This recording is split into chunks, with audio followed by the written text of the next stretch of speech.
This podcast accompanies the second session on measurement and prediction of the Quantitative Methods module. You'll notice here that I've just given you the same articulate PowerPoint presentation of mine to look at. What I want you to focus here is on the second part of that, which is on reliability and validity, a subject that's generally described as psychometrics, and also on receiver operating characteristic curves. At the end of the lecture there's material on factor analysis and on Mochen scaling to demonstrate classical and item response theory. You're welcome to look at this, but you will meet these concepts later on. They're in here for completeness, but you really don't need to focus on them in this session, so please don't worry about them. So here I want you to take away, as I said, the notions of reliability and validity, and also in relation to receiver operating characteristic curves, which aren't always dealt with under psychometrics, of sensitivity and specificity. And there's quite a lot here, and we introduce concepts like correlation, which you haven't met yet, but you will cover later under inferential tests. But I don't really want you in any of these sessions to be too worried about specific statistical tests. These are best learned by using them.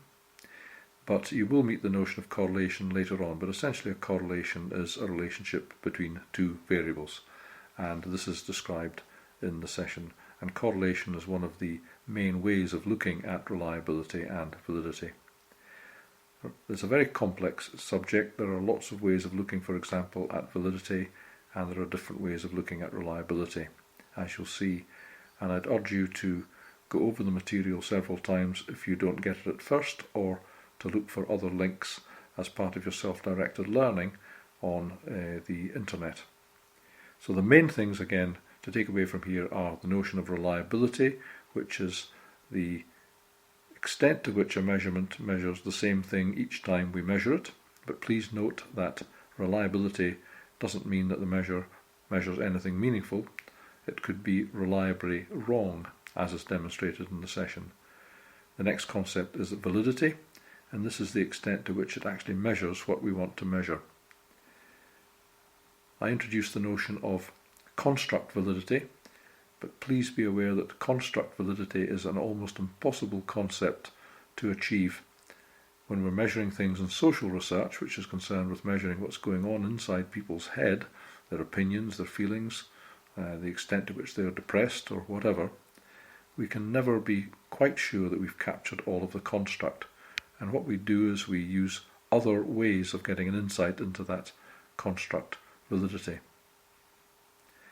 And finally, the notions of sensitivity and specificity. I want you to think about these carefully.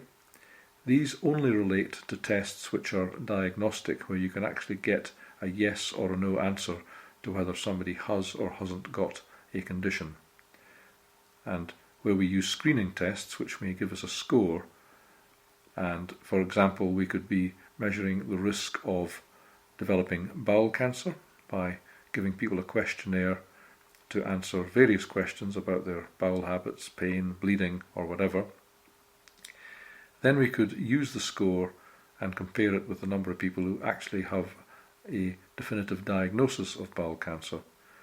And this will give us some idea of how good the questionnaire is, whether it is sufficiently sensitive to pick up cases of bowel cancer, and whether it is specific enough to exclude people who don't have bowel cancer.